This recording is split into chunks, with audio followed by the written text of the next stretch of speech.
Hello everyone, welcome to genic JEE study. आप सभी का एक बार फिर से स्वागत है। बात कर रहे थे हम लोग रेलवे इंजीनियरिंग के लास्ट लेक्चर में और स्लीपर के बारे में हम पढ़ रहे थे। स्लीपर डेंसिटी हमने देखा था, नंबर ऑफ स्लीपर वगैरह हमने पढ़ा था। तो आज उसी क्रम में हमें आगे बढ़ना है और कई सारी चीजें देखना है। फिर स्लीपर के बाद हमें बैलास्ट वगैरह देखना है, फॉर्मेशन, कई सारी चीजें हैं जो हमें रेल के पार्ट से वो कंप्लीट करते हुए चलना है। ओके, तो जल्द से जल्द आप लोग बस लेक्चर को लाइक कर दीजिए, शेयर कर दीजिए अपने व्हाट्सएप और टेलीग्राम ग्रुप्स में, और ज्यादा से ज्यादा इसको चैनल को सब्सक्राइब कर दीजिए। ओके, आपको सिविल इंजीनियरिंग के सब कुछ इससे फ्री में मिलने वाला है। तो बहुत ही शानदार लेक्चर होने वाला है। कॉपी पेन लेकर के बैठ जाइए और शुरुआत करते हैं हम लोग स्लीपर की। मैंने आपको नंबर ऑफ स्लीपर निकालना बताया था, स्लीपर डेंसिटी के बारे में बताया था। तो आज एक आध न्यूमेरिकल और उस पर देख लेते हैं। ठीक है, कि मान लेते हैं आपको लेंथ ऑफ ट्रैक, ठीक है, लेंथ ऑफ ट्रैक मान लेते हैं दिया होगा।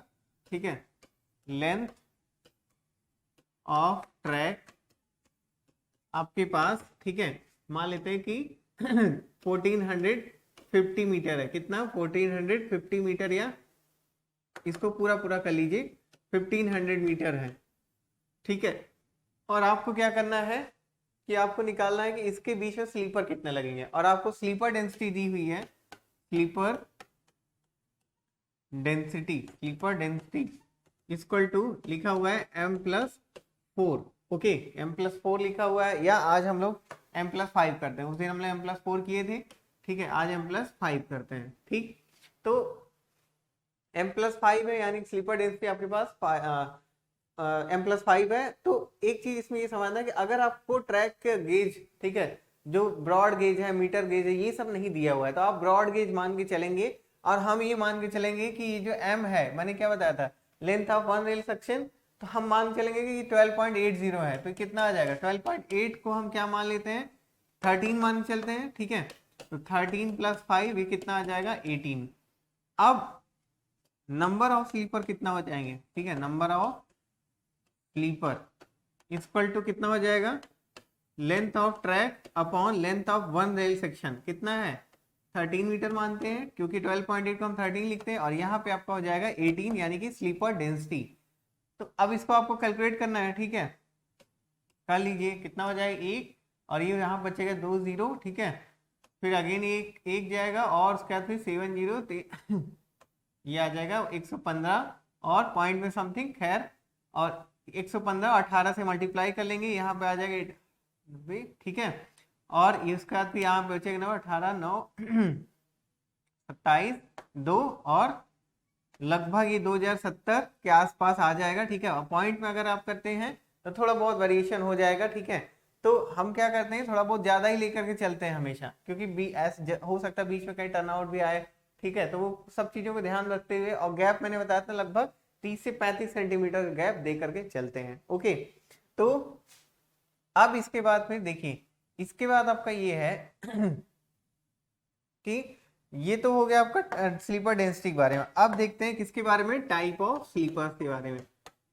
टाइप ऑफ स्लीपर, ठीक है, अब इससे तो क्या ही क्वेश्चन आएगा, बट हम लोग सब कुछ कवर करते हुए चल रहे हैं, तो जानकारी पूरी होनी चाहिए। देखिए, फर्स्ट टाइप आपका जो सबसे पहले चलन में आया था, ठीक है, वो क्या था? Wooden sleeper. क्या था आपका? Wooden sleeper. और उसके बाद आपका आया था स्टील का, ठीक है, स्टील स्लीपर। और स्टील स्लीपर के बाद आपका आया था cast iron sleeper, cast iron sleeper. और फिर उसके बाद फिर हम सबसे लास्ट में जो अब यूज होता है सबसे ज्यादा, वो होता है आपका cement concrete sleeper, cement concrete sleeper. ठीक, ये इस समय सबसे ज्यादा यूज होता है। देखिए, वुडन स्लीपर जो होते थे वो जनरली आपके बनाए जाते थे किसके, कौन सी लकड़ी के? साल, टीक। ठीक है, टीक के बाद आप देवदार लिख सकते हैं, देवदार, कीड़। ठीक है, और इन सब की एज कितनी होती थी? लगभग ये 10 से 15 साल चलते थे ये इससे बने हुए स्लीपर। कितना? यहाँ 10 से 15 ईयर लिख लीजिए। ठीक है, 10 से 15 साल चलते थे वुडन स्लीपर। लेकिन क्या हुआ, देखिए दिक्कत क्या हुई कि आप इतनी जल्दी रेल की पटरियों को बार बार फिर हटाना, फिर स्लीपर चेंज करना, ये थोड़ा सा पॉसिबल नहीं था। और जहां भी पानी वानी की प्रॉब्लम, वहां तो और दिक्कत हो सकती थी। ठीक है, और स्लीपर में क्या था कि अगर पानी ज्यादा लग गया तो हो सकता है वो फूल सकती है पानी की वजह से, ठीक है। तो क्या होगा, जो रेल उस पे है, भारी ट्रेन जब जाएगी तो धंस जाएगा। तो बहुत सारी प्रॉब्लम थी सॉरी। तो उन चीजों को ध्यान में रखते हुए हम स्टील स्लीपर ले आए, और इसकी एज लगभग रहती थी 35 ईयर लगभग रहती थी, ठीक है। इस टाइप के जो स्लीपर थे उसकी एज लगभग 35 ईयर रहती थी। तो स्टील स्लीपर में भी कई टाइप के आते थे, ठीक है, की टाइप वगैरह। उस टाइम पे क्या था कि हमारे पास क्या था, जो हम रेल के टाइप यूज करते हैं, कौन से, डबल हेडेड, बुल हेडेड, यही सब था, फ्लैट फुटेड। तो उस टाइम पे डबल हेडेड, बुल हेडेड ये सब ज्यादा यूज होता था। तो स्टील स्लीपर में हमें उस तरह से बनाना पड़ता था। उस वही चीज सेम आपका कास्ट आयरन स्लीपर में भी थी, ठीक है। खैर वो सब बहुत ज्यादा आपके लिए जरूरी नहीं है, ठीक है। कास्ट आयरन स्लीपर में भी जैसे आपका आ जाएगा, डुप्लेक्स स्लीपर आता है, ठीक है, रेल के duplex sleeper, pot sleeper, boxing sleeper, ये सारी चीजें कुछ आती हैं। बट क्या है, CST9 स्लीपर एक आध है, बट उनके पास नाम जाने से कोई मतलब नहीं है, ठीक है। आप जानते रहो बस टाइप कितने हैं। फिर लास्ट में जो आपका है सीमेंट कंक्रीट स्लीपर, यही सबसे आपका मेन था, ठीक है। इसमें एक चीज खासियत क्या कीजिए, वो चीज तो खैर सब में किया गया था, लेकिन सीमेंट कंक्रीट वाले स्लीपर की ड्यूरेबिलिटी ज्यादा थी, और हमारा जो खर्च था वो कम था बनाने में। और इसमें हम क्या करते थे, बीच में हल्का सा स्लोप भी प्रोवाइड कर देते थे, जिससे आपका जो मैंने बताया था एडजिंग, एडजिंग आपको बताया था, वो आपका बना रहता था, ठीक है। तो कोनिंग, कैंटिंग सब कुछ आपको बहुत प्रॉपर हो जाता था। ये था आपका सीमेंट कंक्रीट। फिर कुछ जगहों पे जैसे प्रीस्ट्रेस्ड कंक्रीट के भी यूज किए जाते हैं, तो वो भी है, बट वो आपका आ जाता है किसमें, सीमेंट कंक्रीट में ही आ जाता है। ओके, तो ये हो गया आपका क्या, टाइप ऑफ स्लीपर के बारे में। अब इसके बाद हम लोग देखेंगे किसके बारे में, अब हम पढ़ते हैं नेक्स्ट पार्ट ऑफ आपका रेल इज क्या है आपका, वो है बैलास्ट, ठीक है। बैलास्ट हेडिंग डाल लीजिए आप लोग, बैलास्ट। देखिए बैलास्ट क्या करता है, बैलास्ट आपको एक तरह से लेटरल सपोर्ट प्रोवाइड करता है, ठीक है, किसको, रेल को, ठीक है। रेल जो भी स्लीपर है, ठीक है, उनको लेटरल सपोर्ट प्रोवाइड करता है, ड्रेनेज सिस्टम बढ़िया कर देता है, काफी सारी चीजें हैं, ठीक है। तो थोड़ा सा वही लिख लेते हैं, बैलास्ट आपका क्या काम करता है it is a layer of broken stone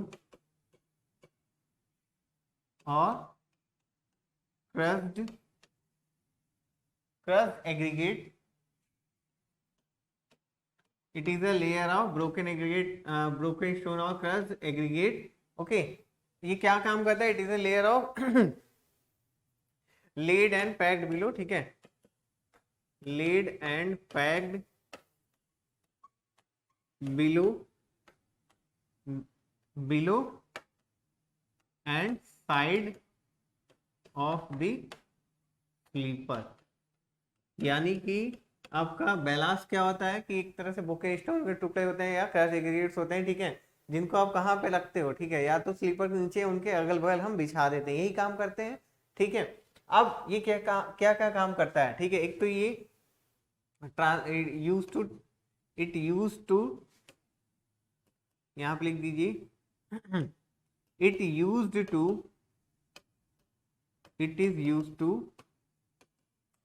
transfer loads, ठीक है। It provides support to sleeper, ठीक है, ड्रेनेज, ठीक है। तो ये सब चीजें बैलास्ट की हेल्प से थोड़ा सा आसान हो जाती है, बैलास्ट की हेल्प से। ओके, अब बैलास्ट जो है, ठीक है, ये तो मतलब क्या क्या काम, ये आप लोगों ने सब कुछ देख ही लिया, ठीक है। और इसके अलावा क्या करता है कि ये स्लीपर को उसकी पोजीशन में बनाए रखने में मदद करता है, तो वो भी चाहे तो आप लिख लो, ठीक है।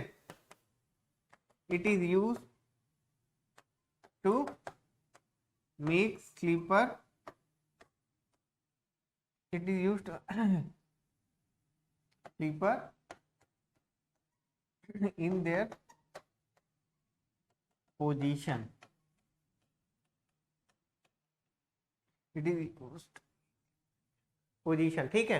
ये हो गया बैलास्ट। अब देखिए इसके बाद आप देख लीजिए आपका बैलास्ट हो गया, ठीक है। अब देखते हैं थोड़े बहुत आपका कि इसमें कौन कौन से बैलास्ट हम यूज कर सकते हैं। जनरली तो आप देखते हो कि आप ब्रोकन क्या करते हो, स्टोन के टुकड़े यूज करते हैं, ठीक है। लेकिन उसके अलावा अगर वो नहीं है तब कौन से हम बेलास्ट यूज करेंगे, तो यहाँ लिख लीजिए वही डिफरेंट टाइप ऑफ बेलास्ट। तो जिससे कभी आपसे कोई ये पूछे कि मान लो हमारे पास गिट्टी के टुकड़े बड़े बड़े नहीं उस साइज के, ठीक है, बेलास्ट नहीं, तो हम कुछ और यूज कर सकते हैं कि नहीं, तो वही चीज आपको यहाँ पे लिखना है, ठीक है। तो आप लोग क्या यूज कर सकते हो, ग्रेवल भी यूज कर सकते हो, ठीक है।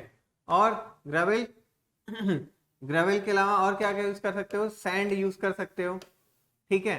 और सेलेक्टेड अर्थ यूज कर सकते हो, सेलेक्टेड अर्थ, ठीक है, किसी विशेष जगह की अर्थ, ठीक है। ना कुछ मिल रहा हो तो आप लोग मूरम वगैरह भी यूज कर सकते हो, ठीक। तो ये सारी चीजें हैं, और एक आध दो चीजें होती है जैसे आपका सिंडर और एस वगैरह भी आप यूज कर सकते हो, ठीक है, मूरम में। और यहाँ कंकर वंकर भी लिख लीजिए, कंकर लिख लीजिए, ठीक है। 6 लिख लीजिए ब्रिक बेलास्ट, जो ईंट की रोड़ी जिसको आप हिंदी में बोलते हो, वही चीज है ब्रिक बेलास्ट, ईंट के ब्रिक के छोटे छोटे टुकड़े। और इसके अलावा क्या यूज कर सकते हो, सिंडर और ऐश, अभी मैंने आपको बोला था, सिंडर और ऐश, ठीक है, ऐश का मतलब राख होता है, ठीक है। ये सारी चीजें आप एक तरह से यूज कर सकते हो बेलास्ट के रूप में, ओके। खैर ये तो बस इंफॉर्मेशन के लिए। अब इसमें मेन चीज ये है, आपके पास जो इंपॉर्टेंट क्वेश्चन आता है, न्यूमेरिकल आता है, वो आता है किस पे, क्वेश्चन आता है आपका minimum depth of ballast. Heading डाल लीजिए minimum depth of ballast, minimum depth of ballast. देखिए मिनिमम डेप्थ ऑफ बेलास्ट में आपको डायरेक्ट पिक्चर से दिखाते हैं। ये है आपके पास कोई चीज, ठीक है, ये है आपका, ठीक है।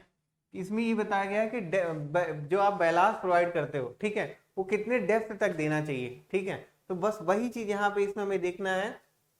ये आपका यहाँ पी जो है ये लोड हो रहा है, ठीक है, ये इसके बीच का गैप है डीबी 45 डिग्री पे है, और इसके बीच का गैप है, डिस्टेंस है डब्ल्यू। अब दोनों के बीच का है ये 2 dB स्लीपर स्पेसिंग, स्लीपर के बीच की स्पेसिंग है, ठीक है। ऊपर से आपका रेल जा रहा है, ठीक है, ये आपका स्लीपर है, ये आपका दोनों स्लीपर है, और ये आपका रेल है। तो वही दिखा रहा है कि हमें कितने डेप्थ तक हमको बेलास्ट प्रोवाइड करना चाहिए। यहां लिख दीजिए minimum depth of ballast, okay. तो इसमें आपको ज्यादा कुछ कोई रॉकेट साइंस नहीं लगना है, बस डायरेक्ट उसको देखिए फॉर्मूले को, dB equal to S minus W by 2, ठीक है, S माइनस डब्ल्यू बाई 2। अब इसमें आपको S दिख रहा है स्लीपर स्पेसिंग, यानी कि स्लीपर के सेंटर से दूसरे स्लीपर के सेंटर तक ये आपका स्लीपर स्पेसिंग है, और आपका W क्या है आपको दिख ही रहा है, ठीक है। तो वही चीज यहाँ पे लिख दीजिए। dB आपका क्या है, dB डेप्थ ऑफ बेलास्ट है, यहाँ पे है ही है, ठीक है, तो इसको लिखने की जरूरत भी नहीं है, ठीक। और S आपका क्या है, S आपका स्लीपर स्पेसिंग, S आपका स्लीपर स्पेसिंग, और W आपका क्या है, W है आपका विड्थ ऑफ स्लीपर, ठीक, विड्थ ऑफ स्लीपर, ठीक। तो इस पे अगर कोई न्यूमेरिकल आता है, ठीक है, तो आपको ध्यान रखना होगा, ठीक है। एग्जाम में अगर कोई न्यूमेरिकल छोटा मोटा आता है तो छोड़ के नहीं आना है, करके आना है, ठीक है। इसको बॉक्स में कर दिया, ठीक है। थोड़ा और इसको ऊपर से ले लेते हैं, ये इसको आप सेव कर लीजिए अच्छे से, मतलब कि नोट कर लीजिए अच्छे से, ठीक है। ये हो गया आपका क्या, मिनिमम डेप्थ ऑफ बेलास्ट। अब इसमें कुछ की पॉइंट्स है, मतलब कि कुछ और इंपॉर्टेंट चीजें होती हैं बेलास्ट में, उसको एक एक करके हम जान लेते हैं, ठीक है। लिखिए, यहां लिख लीजिए की पॉइंट्स, ओके। फर्स्ट आप इसमें लिखिए, ठीक है, फर्स्ट आपका हो जाएगा स्क्रीनिंग, ठीक है। यहाँ पे इसका डिफिनीशन लिखिए, the process of renewal of ballast is called, the process of renewal of ballast is called screening, ठीक है। यानी कि जब आप बेलास्ट को चेंज करते हैं, किसी रेलवे ट्रैक पे बेलास्ट पहले से है उसको आप चेंज करते हैं, तो उस प्रोसेस को हम क्या बोलते हैं, स्क्रीनिंग, ठीक है। या कभी कभी इसको हम बेलास्ट रिन्यूअल भी बोल देते हैं, क्या बोलते हैं, बेलास्ट रिन्यूअल, डायरेक्ट नाम ही लिख देते हैं ताकि समझ में भी आए। ठीक, ये हो गया आपका क्या, बेलास्ट रिन्यूअल। ठीक है, दूसरा आप लिख लीजिए, दूसरा आप लिखिए पैकिंग। क्या है, पैकिंग। ठीक है, इसको लिख लीजिए, it is compacted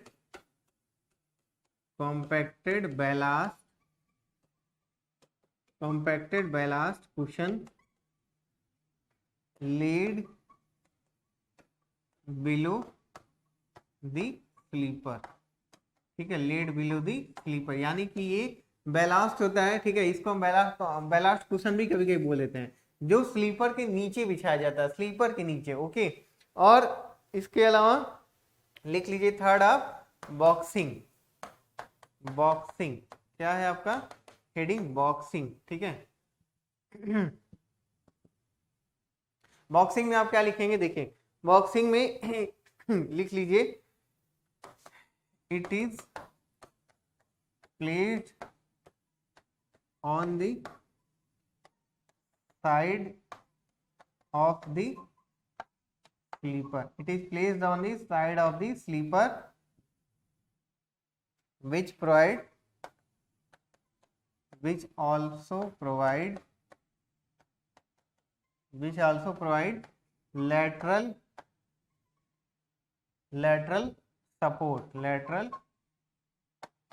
support. Okay, ये हो जाएगा आपका क्या, बॉक्सिंग। क्या है ये, बॉक्सिंग। ठीक है, बॉक्सिंग आपका क्या, it is placed on the side of the sleeper which also provide lateral support, यानी कि स्लीपर के साइड में जो है बैलास्ट, वो आपका क्या कहलाएगा, बॉक्सिंग। ठीक है, अब फोर्थ आपका हो जाएगा बैलास्ट क्रिब। ठीक है, बैलास्ट लिख लीजिए यहाँ पे, बैलास्ट क्रिब।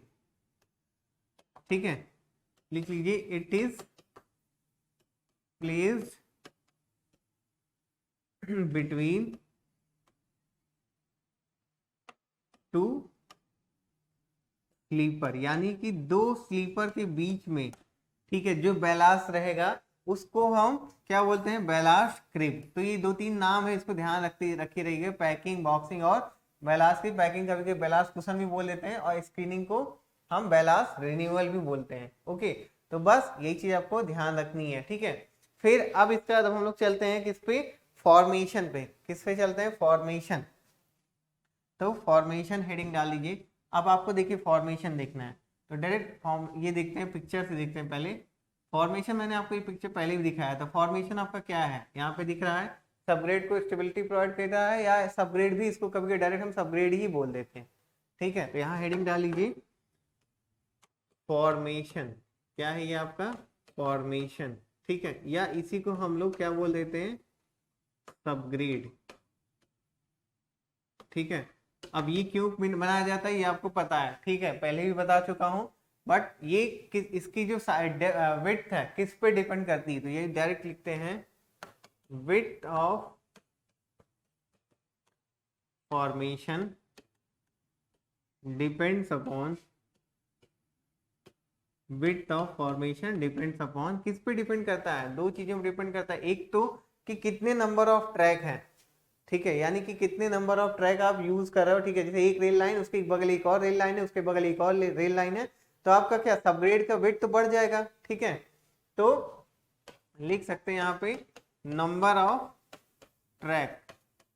ठीक, और दूसरा क्या लिख सकते हैं कि अगर आपकी जो रेल की गेज है, ठीक है, मान लेते हैं हमारे ब्रॉड गेज है तो थोड़ा ज्यादा चौड़ी रहेगी, मीटर गेज है तो थोड़ी कम चौड़ी रहेगी, नैरो गेज है तो सॉरी हाँ मीटर गेज थोड़ी कम रहेगी, नैरो गेज है तो थोड़ी और कम चौड़ी रहेगी। तो वही चीज है, तो यहाँ पे लिख लीजिए नंबर विड्थ ऑफ, या लिख लीजिए गेज डिस्टेंस।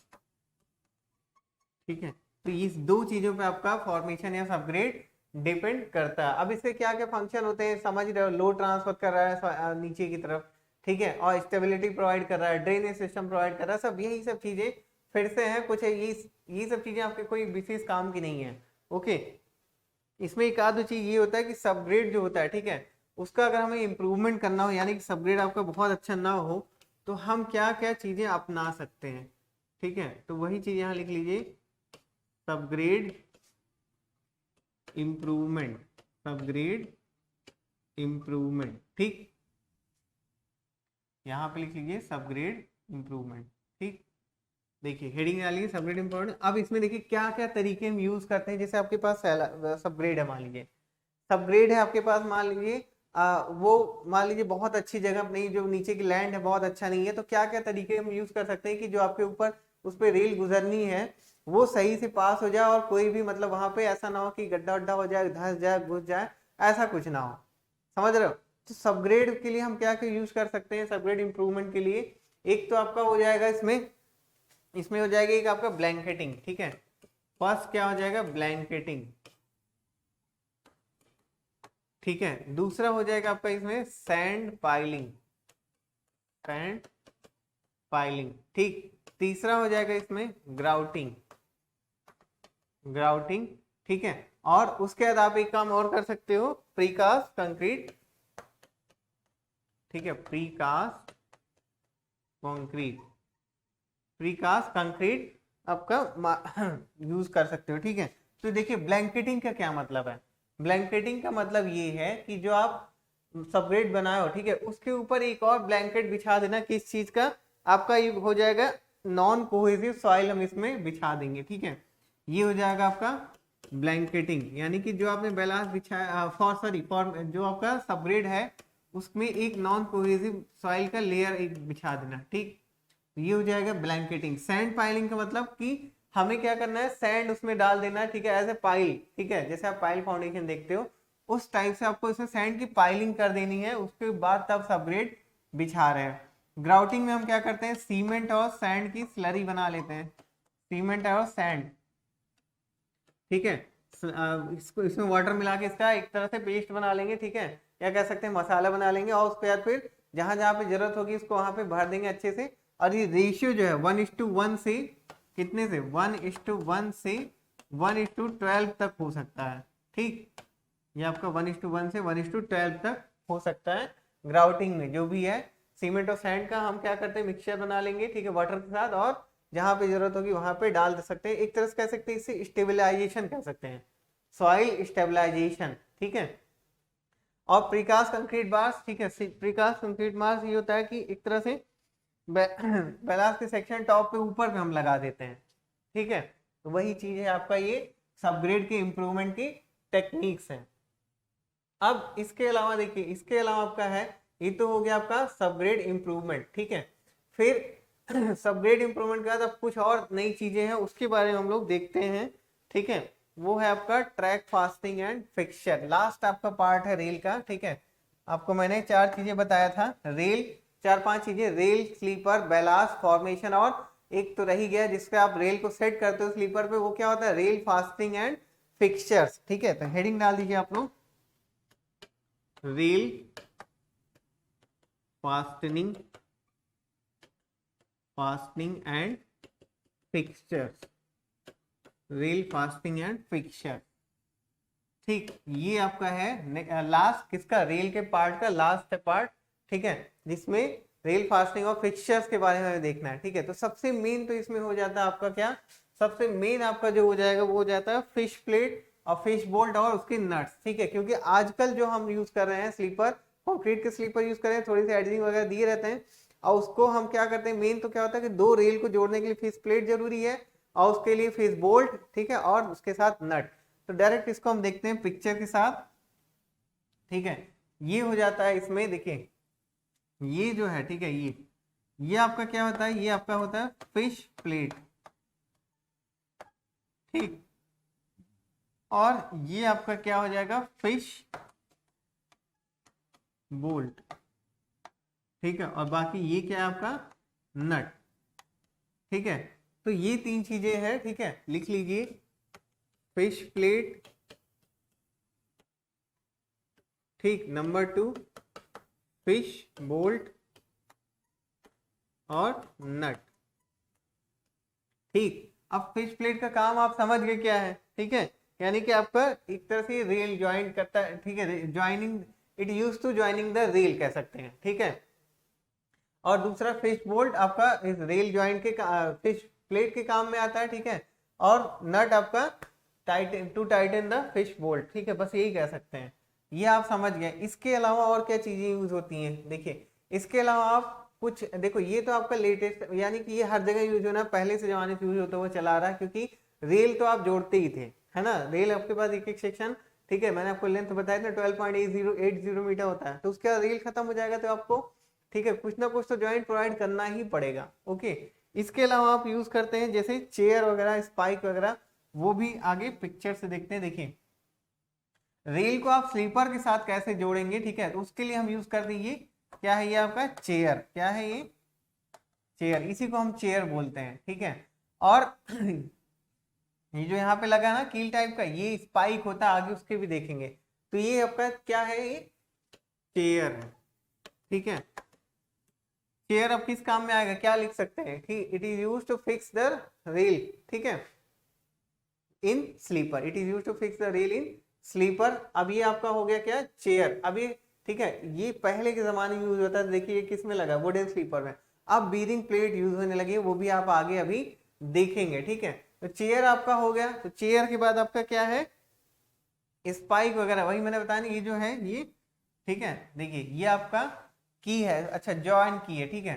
तो ये आपका यहाँ पे इसको लिख लीजिएगा, ये आपका स्पाइक होता, आगे खैर आएगा वो भी, ठीक है। ये आपका क्या हो गया, जो इधर देखिए, पहले के जमाने में मैंने बताया था कि आपका कुछ स्लीपर इस तरह के होते थे, ये आपका ये जो स्लीपर है, ये स्टील स्लीपर या कास्ट आयरन स्लीपर है। इसमें क्या होते थे, हम पॉट टाइप का बना देते थे, और उसमें हम डबल हेडेड या बुल हेडेड रेल को डाल देते थे, और अंदर से ये की डाल देते थे।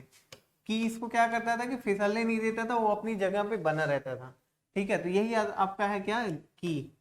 और अब के जमाने में क्या होता है, बीरिंग प्लेट में हम क्या करते हैं, इस तरह के कुछ लोहे आपने देखे होंगे, हम फंसा देते हैं, ठीक है। तो ये भी आपका क्या है, की है, क्या है ये, की आपका होता है, ठीक है। अब ये आपका की हो गया, ठीक है। इसके बाद आपका देखते हैं नेक्स्ट, ये है आपका स्पाइक, अभी मैंने दिखाया था, देखिए सेम वही बना हुआ है, ठीक है। ये आपके स्पाइक है, ठीक है, टाइट करने के लिए, ये जो आपके बेरिंग प्लेट है या चेयर है, उनको फिक्स करने के लिए स्लीपर के साथ, या जो भी आपके जिस भी टाइप स्लीपर है जहां पे भी है, उनको फिक्स करने के काम में आता है, ठीक है। और जो आपके और भी, जैसे कभी कभी आप इसको यूज कर लेते हो एज ए फिश मोल्ड में भी यहाँ पे दिखाया गया, बट ऐसा जनरली करते नहीं है, ठीक है। तो ये क्या है आपका स्पाइक। स्पाइक स्पाइक आपका कई टाइप का होता है, जैसे डॉग स्पाइक, ठीक है, डॉग स्पाइक, ठीक है। और इसके अलावा आपका होता है, डॉग स्पाइक के अलावा आपका स्क्रू राउंड, स्क्रू राउंड, ठीक है, और इलास्टिक, ठीक है। ये 3-4 टाइप के स्पाइक होते हैं, ठीक है, वो ये आपने समझ लिया किस काम में आता है। अब स्पाइक के बाद आपका जॉइंट की भी हो गया, हुक एंड फैंग बोल्ट, ठीक है। Hook and fang bolt, hook bolt जो होता है, ठीक है, हुक बोल्ट कुछ इस तरह से बना रहता है, ठीक है, नीचे ऐसे एक लगा रहेगा, ठीक है, ऊपर एक मतलब हुक टाइप का बना रहेगा, या कुछ ऐसा कुछ हो सकता है, ठीक है, ये हो जाएगा। और फैंग बोल्ट भी कुछ इसी टाइप के होते हैं, ठीक। बाकी फिर ये आपका बियरिंग प्लेट है, क्या है आपका बियरिंग प्लेट। ये मैंने आपको बताया था कि जो हमारे पास फ्लैट फुटेड रेल है, ठीक है, कौन सी फ्लैट फुटेड रेल, ठीक है, कुछ इस तरह से बनी होगी, ठीक। देखिए इसमें जो फुट है उसका थोड़ा सा फ्लैट है, तो फ्लैट फुटेड रेल हम इसी पे जनरली आजकल लगाते हैं कि इस पे कंक्रीट स्लीपर यूज करते हैं, ठीक है, उस पे बीरिंग प्लेट लगा देते हैं, और बगल बगल से ये आप क्या करते हो, इन दोनों में छेद में जो आपको होल दिए हुए यहाँ पे आप क्या स्पाइक वगैरह लगा देते हो, टाइट कर देते हो। अब वो टाइट करने के लिए जगह आपके स्लीपर में बनी रहती है, और यहाँ पे जो है यहाँ आप की लगा देते हो। अभी मैंने आपको की दिखाया था, कौन सी की आजकल इस्तेमाल होती है, इस टाइप की यूज होती है, ठीक। तो वही चीज है, जगह के हिसाब से, मतलब कि जैसे जैसे चीजें बदलती गई स्लीपर, उस तरह से चीजें यहाँ पे भी बदलती चली गई। ओके, और इसके अलावा आपका क्या यूज होता है, रबड़ पैड। देखिए रबड़ पैड किस तरह से इस्तेमाल होता है, ये भी देख लीजिए। रबड़ पैड क्या काम करता है, एक तरह से शॉक और वाइब्रेशन वगैरह जो होते हैं ना, जब ट्रेन चलती देखते होंगे आप, वाइब्रेशन बहुत ज्यादा होता है, तो उसको झेलने के लिए हम क्या लगा देते हैं, हम रबड़ पैड लगा देते हैं। देखिए बीरिंग प्लेट के बीच में क्या लगा दिए, रबड़ पैड, उसके ऊपर आपने रेल रखा है, ठीक, समझ में आ रहा है, बीरिंग प्लेट के ऊपर आपने बिल्डिंग प्लेट के बीच में, ठीक है, लगा दिया आपने रबड़ पैड यही, और उसके ऊपर रेल लगा दिया, ठीक है। फिर उसके ऊपर देखिए बगल से यहाँ पे क्या लगा, ये आपका की है, ठीक है, और इसको बाद में टाइट कर दिया जाएगा। वही चीज है आपका, ये क्या है, ये रबड़ पैड, ठीक है, रबड़ पैड, ठीक है, to prevent shock and absorption vibration, to prevent, ठीक है, to prevent shock and vibration, ठीक है। बस यही सब है, थोड़े से रेल फास्टनिंग एंड पिक्चर। और इसके अलावा जैसे कुछ टाई बार एंड क्वार्टर बार भी आते हैं, ठीक है। Tie bar and quarters use होते थे, वो कब यूज होते थे, जब कास्ट आयरन स्लीपर यूज होते थे। कब? कास्ट आयरन स्लीपर, यहाँ लिख लीजिए शायद तो, टाई बार एंड क्वार्टर, ठीक है। ये कास्ट आयरन स्लीपर यूज होता था तब ये सब यूज होता था, ओके। तो बाकी यहाँ पे एक तरह से कह सकते हैं आपका रेल की जो भी पार्ट थे वो आपके फिनिश हो गए, ठीक है। आपका क्या क्या था, रेल पार्ट में रेल था, स्लीपर, बैलास्ट, ठीक, फॉर्मेशन, और अभी जो मैंने पढ़ाया रेल फास्टनिंग एंड फिक्सचर, ठीक है। तो ये आपका पांचों फिनिश हो गया। अब इसके बाद हम लोग नेक्स्ट देखेंगे और भी जो चीजें हैं इसके साथ, points and crossing, turn outs वगैरह, ठीक है। तो एक एक करके आप वो सब नेक्स्ट क्लास में देखते जाएंगे बहुत जल्दी आपका, ठीक है, बहुत जल्दी। इसमें बहुत ज्यादा टाइम नहीं लगेगा, जल्दी से जल्दी बस आपका फिनिश हो जाएगा और सारा कुछ आपका नोट्स में भी एकदम अच्छे से आ जाएगा। तो बढ़िया से एकदम आप रिवीजन बस करते रहो, ठीक है, और टेस्ट सीरीज और क्वेश्चन प्रैक्टिस जरूर देते रहो, ठीक। तो मिलते हैं फिर अपन लोग नेक्स्ट क्लास में। Till then love you all, bye bye.